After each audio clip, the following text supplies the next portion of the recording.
Hi friends. Movie start होती है और हम एक मदर को देखते हैं जिसकी बेटी स्लीप वॉक करते हुए घर से बहुत दूर निकल जाती है।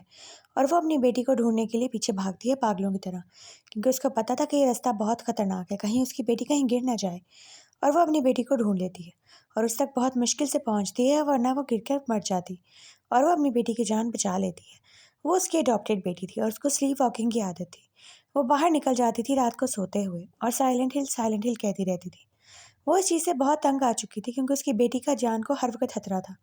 और वो और उसके हस्बैंड ने इस दफ़ा तो उसकी बेटी को बचा लिया, लेकिन हर दफ़ा तो वो बचा नहीं पाएँगे। अब वो अपनी बेटी को देखती है जो कि बाहर बैठी ड्राइंग कर रही होती है, और वो उससे बात करती है कि हम उस जगह जाएँगे जिसका ज़िक्र तुम अपनी नींद में करती हो। हम वहाँ जाएँगे और पता करेंगे तुम्हारी इस प्रॉब्लम का हल, और इसको ठीक करेंगे, क्योंकि मैं तुम्हें खतरे में नहीं देख सकती। तुम गिर भी सकती हो, कहीं तुम्हें चोट भी लग सकती है। और अब उसने सोच लिया था कि वो अपनी बेटी के इस मसले का हल ज़रूर करेगी। उसका हस्बैंड इस चीज़ पे राज़ी नहीं था। वो जगह के ऊपर थोड़ी रिसर्च करता है तो उसको पता लगता है ये घोस्ट टाउन है। यहाँ पर आग लगने की वजह से पूरा टाउन जल चुका था और ख़त्म हो चुका था। यहाँ कोई नहीं रहता, ना कोई जाता है। वो अपनी बीवी को इस चीज़ से मना करता है, लेकिन वो उसकी बात सुने बगैर ही निकल जाती है। वो कहती है कि मैं खुद ही जाऊँगी, अपनी बेटी का इलाज इस तरह ही हो सकता है, जब तक वजह पता नहीं चलेगी वो ठीक नहीं होगी। अब वो रास्ते में गैस स्टेशन पे रुकती है और गैस डलवाती है। वहाँ पे एक पुलिस ऑफिसर लड़की भी होती है, जो उसकी बेटी को और उसको देख लेती है। उसकी बेटी सो रही होती है और जैसे ही वो उठती है वो अपनी ड्राइंग्स देखकर बहुत घबरा जाती है। वो अपनी माँ को कहती है ये मैंने नहीं बनाए। उसको पैनिक देखकर पुलिस ऑफिसर को शक होता है कि कहीं बच्ची किसी प्रॉब्लम में तो नहीं है, कहीं उसकी माँ उसको कहीं छोड़ने तो नहीं जा रही। और बच्ची कहती है कि मैंने नहीं बनाए। उसकी माँ कहती है तुम परेशान मत हो, हम इन सारी चीज़ों का हल ढूंढ लेंगे, मैं अंदर से एड्रेस पूछ कर आती हूँ। वो अंदर जाती है स्टोर के पास, और जैसे ही पुलिस ऑफिसर उस लड़की के पास आ जाती है, वो बच्ची से बात करना चाहती है, लेकिन बच्ची बात नहीं करती। और माँ अंदर एड्रेस पूछकर बाहर आ जाती है। वहीं पर उसके हस्बैंड का फ़ोन भी आ जाता है उसको, जो कहता है कि मैंने जगह के ऊपर रिसर्च की है, तुम वहाँ मत जाओ, तुम्हारी और शेरन की जान को खतरा है। लेकिन रोज़ इस बात को बिल्कुल सीरियसली नहीं लेती। वो कहती है तुमने हमारे साथ नहीं आना था तो ठीक है, लेकिन मुझे वहाँ जाना ही होगा। मुझे मेरे सवालों के जवाब साइलेंट हिल जाकर ही मिलेंगे, क्योंकि मेरी बेटी की जान को खतरा है। वो बाहर आती है तो ऑफिसर उससे बात करती है। वो कहती है आप ठीक तो है ना मैडम, आपको किसी चीज़ की ज़रूरत तो नहीं? वो कहती है नहीं, और वहाँ से वो निकल जाती है साइलेंट हिल की तरफ। ऑफिसर उसके पीछे होती है। उसको लग रहा था कि शायद बच्ची की जान को खतरा ना हो। उसने अपनी बाइक उस गाड़ी के पीछे लगाई होती है, और माँ बहुत पैनिक हो रही होती है कि कहीं ऑफिसर उसको वहाँ जाने से रोक ना दे। और जैसे ही वो करीब आती है, वो वहाँ बिल बोर्ड लगा देखती है साइलेंट हिल का, जो ब्रह्म्स के पास ही था। और वो तेज़ी से गाड़ी चलाकर वहाँ निकल जाती है और ऑफिसर की बात भी नहीं सुनती। उसकी बेटी डर जाती है, लेकिन वो कहती है तुम बिल्कुल मत घबराओ, मैं तुम्हें यहाँ पे लेके आऊँगी और तुम बिल्कुल ठीक हो जाओगी। और वहीं उसकी गाड़ी अचानक से रुक जाती है और उसकी चक्कर टक्कर होती है और वो बेहोश हो जाती है। और सुबह जब उसकी आँख खुलती है तो उसकी बेटी वहाँ मौजूद नहीं होती। वो देखकर बहुत घबरा जाती है, वो बाहर निकलती है, हर जगह आवाज़ें देती है अपनी बेटी को, शेरिन, शेरिन, लेकिन उसको कहीं अपनी बेटी नज़र नहीं आती। वो बहुत घबरा जाती है कि उसने कोई गलती तो नहीं कर दी यहाँ आके। वहाँ बोर्ड लगा था वेलकम टू साइलेंट हिल, और जगह बहुत ही क्रीपी थी। हर जगह एशेज़ उड़ रही थी, जिसको देखकर उसको और खौफ आ रहा था। वो टाउन की तरफ निकल जाती है। उसको लग रहा था कि शायद उसकी बेटी उधर होगी, शायद उसको किसी ने किडनैप ना कर लिया हो। वो भागती है, हर जगह ढूँढती है, उसको अपनी बेटी की आवाज़ कहीं नहीं आ रही थी। लेकिन एक जगह उसको किसी की आवाज़ महसूस होती है आना।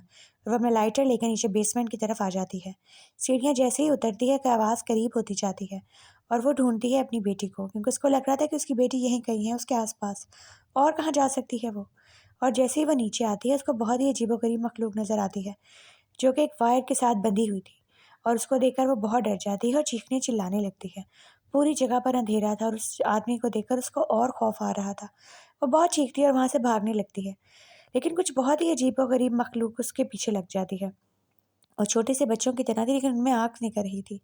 वो उनसे भागती है, बहुत हर तरफ से वो आ रहे थे उसके ऊपर अटैक करने हैं, और उस लड़की को बहुत मुश्किल से अपनी जान बचाती है। हर जगह से उन्होंने उसको घेर लिया था, वो पूरी तरीके से उनके गिरफ्त में आ चुकी थी। और जैसे ही उसकी आँख लग जाती है, वो बेहोश हो जाती है वहाँ, और उसकी आँख खुलती है तो वहाँ पे कुछ भी नहीं था, सब कुछ नॉर्मल हो चुका था। अब वो उस बिल्डिंग से बाहर निकलती है और बहुत घबराकर बाहर आती है। बाहर कोई भी नहीं था, सिर्फ़ और सिर्फ़ ऐशेज़ थी। लेकिन वहाँ पर उसको कोई नज़र आता है, एक अजीबो-गरीब औरत, बहुत ही खौफ़नाक सी। वो कहती है मैं लेस्ली की माँ हूँ और मैं अपनी बेटी को ढूँढ रही हूँ। और यहाँ रोज़ कहती है मैं शेरन की माँ हूँ, मेरी बेटी भी गुम गई है। अब वो दोनों बातें कर रही होती हैं। वो उसको अपनी बेटी की तस्वीर भी दिखाती है, तो वो कहती है ये तो वही है, लेस्ली, तुम इस टाउन में इसी की वजह से आई हो, वो तुम्हें यहाँ लेकर आई है। और वो उसको पीछे भागने लगती है और ये अपनी जान छुड़ाती है उससे। यहाँ उसका हस्बैंड वहाँ पे अपनी बेटी को और बीवी को ढूंढने के लिए पहुँच जाता है ब्रह्म्स में। वो साइलेंट हिल जाना चाहता था अपनी बेटी को ढूंढने के लिए और वो पुलिस वगैरह की मदद भी लेता है। अब यहाँ रोज़ को अपनी बेटी की ड्राइंग्स पड़ी हुई मिलती हैं और उसको आइडिया हो गया था कि वो स्कूल में है, क्योंकि उसकी ड्राइंग पे स्कूल लिखा था। यहाँ वो अपने फ़ोन करके अपने हस्बैंड को बता देती है कि वो यहाँ पर है साइलेंट हिल में और अपनी बेटी को ढूंढ रही है। अब हम देखते हैं कि वहाँ पे ऑफिसर आ जाती है। उसने उसके ऊपर गन तान ली और कहा, बच्ची कहाँ है? रोज़ उसको देख के कहती है, मेरी बेटी किडनैप हो गई है, मैं उसको ढूंढ रही हूँ। लेकिन ऑफिसर कहती है, तुम्हें तो मैं पहले ही तुम पे शक कर रही थी। तुम जितने घबराई हुई थी, तुम अपनी बेटी को कहीं छोड़ने आई हो और उसको कहीं छोड़ दिया तुमने। वो कहती है, मैं अपनी बेटी को कहीं छोड़ने नहीं आई, मैं इसकी बीमारी का इलाज ढूंढने आई हूँ। और यहाँ पर उसके अब मियाँ को भी पता चल जाता है कि वो साइलेंट हिल में है। उसको थोड़ा बहुत मैसेज मिलता है, लेकिन बाकी आवाज़ ख़राब हो रही थी। वो वहाँ पहुँच जाता है और ऑफिसर्स की मदद से साइलेंट हिल जाने की कोशिश कर रहा था। वो कहते हैं, आप वहाँ अकेले नहीं जा सकते, हम आपको खुद लेकर जाएंगे। हमारे सीनियर डिटेक्टिव से आप बात करें, वो आपके साथ जाएंगे। अब यहाँ सीनियर डिटेक्टिव के साथ वो बात कर रहा होता है और यहाँ हम देखते हैं रोज़ को, जो उस ऑफिसर के साथ अपनी बेटी को ढूंढ रही थी। लेकिन वो कहती है, पहले हमें बाहर निकलना होगा यहाँ से। और जैसे ही वो निकलने लगते हैं वहाँ से, वहाँ पे कुछ क्रिएचर उसके ऊपर अटैक कर देती है, जो कि बहुत ही खौफनाक क्रिएचर थी। उस पर बहुत ज़्यादा फायर करती है, लेकिन उसको कोई फ़र्क नहीं पड़ता। उसके अंदर से एक ब्लेड निकलता है, जिसको उसके ऊपर गिरता है और उसकी जैकेट जलने लगती है। वो बहुत ही खौफनाक क्रिएचर थी और ये मौका पाके शेरन वहाँ से भाग जाती है। जैसे ही वो अंदर की तरफ वापस आती है, वो स्कूल के पास जाती है, क्योंकि उसको अपनी बेटी को, शेरन को ढूंढना था, वो वहीं पर थी। अब वो अंदर जाती है और पूरी बिल्डिंग में अपनी बेटी को ढूंढने लगती है। वो हर चीज़ वहाँ पे तलाश करती है, लेकिन वहाँ पे कोई भी नहीं था और कोई डॉक्यूमेंट्स को नज़र नहीं आते। अभी हम उसके हस्बैंड को देखते हैं, जिसको ढूंढने के लिए डिटेक्टिव के साथ साइलेंट हिल पहुँच गया था। अब यहाँ वो उसका डिटेक्टिव उसको बताता है कि यहाँ पे आग लगी थी। बहुत बुरे लोग रहते थे यहाँ पर, कुछ अच्छे भी थे लेकिन ज़्यादा लोग बुरे थे। इसलिए यहाँ पे आग लगी, ऐसी आग लगी कि सब मर चुके हैं यहाँ पर। अब यहाँ हम रोज़ को देखते हैं, जो अंदर स्कूल में घूम रही थी, अपनी बेटी को ढूंढ रही थी। उसको यहाँ किसी के रोने की आवाज़ आती है और जैसे ही वो वॉशरूम का दरवाज़ा खोलती है, सामने एक बहुत ही खौफनाक चीज़ उसको नज़र आती है। एक आदमी जो वायर्स के साथ बंधा हुआ था, तड़प रहा था। वो उसके मुँह से वही तस्वीर निकालती है, क्योंकि उसको पता था उसकी बेटी इसी मैसेज के थ्रू से बात कर रही है। उसकी ड्राइंग्स के ऊपर लिखा होता है उसकी नई लोकेशन का। अब यहाँ पे कुछ लोग उसके पीछे आ जाते हैं, जिनसे वो दरवाज़ा लॉक करके छुप रही होती है। वो दरवाज़ा बहुत ज़ोर-ज़ोर से बजाते हैं, ताकि रोज़ को यहाँ से लेके जा सकें किसी के पास। लेकिन रोज़ अपने आप को बचा लेती है, दरवाज़ा लॉक कर देती है। लेकिन थोड़ी ही देर में वो देखती है, एक सायरन बजता है, जिससे सारी जगह काली होने लगती है। हर जगह जैसे डार्कनेस आ गई हो और वहाँ पे एक बहुत ही खौफनाक क्रीचर फिर से निकल आता है। एक आदमी जिसकी आँखें नहीं थी और वो उल्टा-पुल्टा बंधा हुआ था, उसी वायर्स के साथ। अब वो रोज़ के पीछे होता है, रोज़ आगे भागने लगती है। वो देखती है तो पूरी जगह गल रही है। वहाँ पे उसे एक बच्ची भी नज़र आती है, जिससे वो पूछती है अपनी बेटी के बारे में, लेकिन वो उसको कुछ भी नहीं बताती। अब रोज़ अपनी जान बचाने के लिए वहाँ स्कूल में भाग रही होती है और दूसरी तरफ उसका हस्बैंड डिटेक्टिव के साथ उसी स्कूल में था। अब यहाँ हमें पता चलता है कि यहाँ पे 2-3 डायमेंशंस होंगी, जिसकी वजह से उसको रोज़ नज़र नहीं आ रही थी। रोज़ डार्कनेस वाली डायमेंशन में थी। अब यहाँ पे हम रोज़ को देखते हैं, जो बहुत बुरी तरीके से तड़प रही थी और हिम्मत हार चुकी थी और वहीं पे डिटेक्टिव आ जाती है। पुलिस ऑफिसर जिसके साथ थी, वो आके उसकी जान बचा लेती है और यहाँ एक बहुत ही खौफनाक क्रीचर, जिसके हाथ में एक बहुत बड़ी आरी थी, वो इनके पीछे होता है इनको मारने के। वो दरवाज़ा बहुत मुश्किल से सील करती हैं और वो दरवाज़ा तोड़ने की कोशिश कर रहा था, लेकिन ये दोनों अपनी जान बचाने में कामयाब हो ही जाती हैं। अब जब तक सायरन बजता रहता है, यहाँ पे डार्कनेस रहती है और वो क्रिएचर जो अजीबो-गरीब हैं, कीड़े-मकोड़े, हर तरह की बलाएँ, वो इनके ऊपर अटैक करती हैं और थोड़ी देर बाद सब कुछ नॉर्मल हो जाता है और वो उस कमरे से बाहर आ जाती हैं। अभी हमें पता लगा था कुछ नॉर्मल नहीं है। डिटेक्टिव भी वापस आ जाता है रोज़ के हस्बैंड के साथ, उनको रोज़ नहीं मिलती। अब यहाँ पे रोज़ और उसके साथ डिटेक्टिव ढूँढ रही होती हैं अपनी बेटी को और यहाँ पे उसको कुछ 2 औरतें और मिलती हैं। वो उसको बताती है कि हम लोग सब चर्च में छुपे रहते हैं, क्योंकि यहाँ पे जब सायरन बजता है और डार्कनेस फैल जाती है, तो हमारी जान को खतरा होता है। वो वहाँ पे एक साइन भी देखती है, जो कि बना हुआ था उनका। और यहाँ पे एक लोग हैं जैसे कल्ट को फ़ॉलो करते हैं। अब यहाँ पे रोज़ को कोई एक और हिंट मिलती है कि उसकी बेटी कहाँ पर है और उसका हस्बैंड ब्रह्म्स के पुलिस ऑफिसर स्टेशन में जाता है, जहाँ पर उसको पुरानी डॉक्यूमेंट्स मिलते हैं और वो अपनी बेटी के बारे में थोड़ा बहुत जान पाता है, उसकी हिस्ट्री के बारे में, कि वो जिसके एंसेस्टर से है, वहाँ पे उनको आग लगा दिया था विच कहकर। अब इसको पता लगता है कि इसकी बेटी की हमशक्ल वही थी जिसको यहाँ पर पहले आग लगाया था, लेज़ली को। और यहाँ पे वो अपनी बीवी को कॉल करता है, लेकिन उस तक कॉल नहीं होती।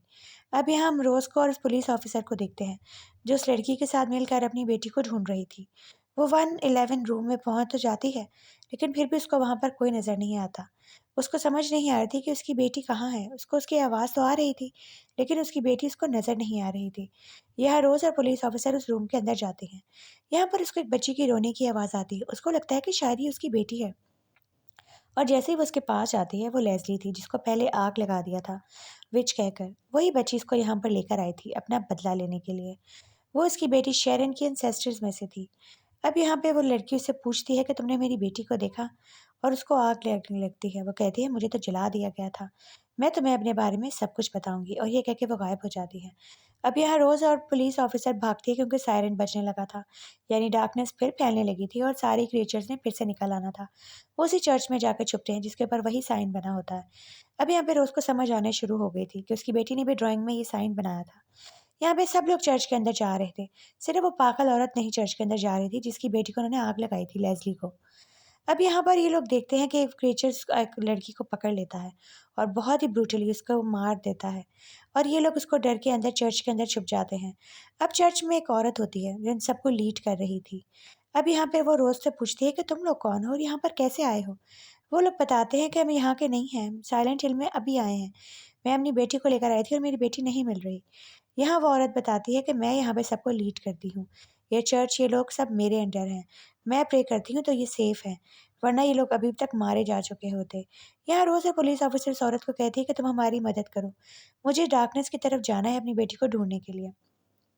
और यहाँ रोज़ का हस्बैंड उस नन से मिलता है जहाँ से उन्होंने बच्ची को अडॉप्ट किया था। वो उससे इस बच्ची के बारे में पूछता है लेकिन वो उसको कुछ ज़्यादा नहीं बताती। वो कहती है हम तुम्हें कुछ भी नहीं बता सकते, इसके पेरेंट्स मारे गए थे आग में और ये बच्ची तुम लोग ले गए थे। इससे ज़्यादा मैं कुछ नहीं जानता। और डिटेक्टिव बताता है कि ये वही बच्ची है जिसकी माँ को आग लग गई थी और मैंने इस बच्ची की आपको इधर दे दिया था और आप यहाँ से इसको ले गए थे। अब इस चीज़ के बारे में ज़्यादा मत कुरेदें। इस चीज़ को ख़त्म करें और इस बात को भी ख़त्म करें। ये बहुत साल पहले की बात है। 30 साल हो चुके इस वाक़ये को। अब यहाँ रोज़ इस औरत की मदद माँगती है अपनी बेटी को ढूँढने के लिए। वो कहती है प्लीज़ मुझे रास्ता बता दो कि डार्कनेस कहाँ से स्टार्ट होती है। वहीं पर होगी मेरी बेटी, वही लेकर गए हैं मेरी बेटी को। मैं अपनी बेटी को खुद ढूँढने जाऊँगी। वो औरत कहती है अगर तुम चाहती हो कि तुम ये कर सकती हो, तो मैं तुम्हें बता दूँगी कि वो लोग कहाँ रहते हैं। वो उसको एक बिल्डिंग की तरफ ले जाने लगती है। वो कहती है इस बिल्डिंग की बेसमेंट से ही सब क्रीचर्स निकलते हैं और डार्कनेस शुरू होती है। तुम्हें अंदर जाना होगा अगर तुम्हें अपनी बेटी को ढूँढना है। वो उसको पूरा रास्ता और मैप दिखा देती है कि यहाँ पे जाकर तुम्हें अपनी बेटी को बचाना होगा। लेकिन नीचे बहुत ही खौफ़नाक क्रीचर्स हैं, जो तुम्हें बहुत मुश्किल होगी यहाँ पे। लेकिन वो कहती है मैं कर लूँगी। वो मैप को याद कर लेती है ताकि उसको नीचे जाके अपनी बेटी को ढूँढने में आसानी हो। और वो नीचे जाने के लिए तैयार होती है। वो ऑफ़िसर उसकी मदद करने वाली होती है और दरवाज़ा खोल देती है।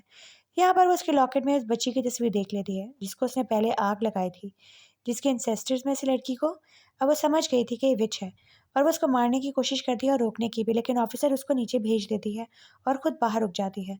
अब यहाँ पर उस औरत के बंदे उसको बहुत मारते हैं, पुलिस ऑफिसर को, और अपने साथ मार मार के बेहोश करके ले जाते हैं। और यहाँ रोज़ नीचे जा रही होती है और वो ऑफिसर को बहुत मारते हैं ताकि वो बेहोश हो जाए और उसको यहाँ से ले जा सके और सारी इन्फॉर्मेशन उससे निकलवा सकें। अब यहाँ हम रोज़ को देखते हैं जो नीचे बेसमेंट में पहुँच गई थी अपनी बेटी को ढूँढने के लिए। उसको सारा रास्ता याद था और यहाँ पर वो निकल जाती है अपने सफ़र पर अपनी बेटी की तलाश में। वो आगे जाती है तो वहाँ पर उसको बहुत ही खौफ़नाक सी बलाएँ नज़र आती हैं, जो कि बिल्कुल सुन पड़ी थीं। वो लाइट मारती है तो वो उठती हैं और लाइट बंद करती है तो वो बिल्कुल सुन्न हो जाती हैं। अब वो लाइट बंद करके इनके बीच में से गुज़रती है, क्योंकि वो दरवाज़ा जहाँ पर उसको पहुँचना था, वो इनके पीछे था। वो बहुत मुश्किल से इनके बीच में से गुज़रती हैं। वो हिलती हैं, उसके ऊपर अटैक करने की कोशिश करती हैं, लेकिन वो बच जाती है। जैसे वो दरवाजे के अंदर जाती है, उसको सारी ग्लिम्स आने लगती हैं।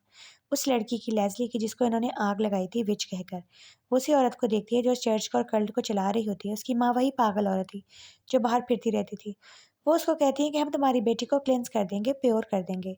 और वो ये सब कुछ जिस तरीके से करेंगे वो उसको नहीं बताते।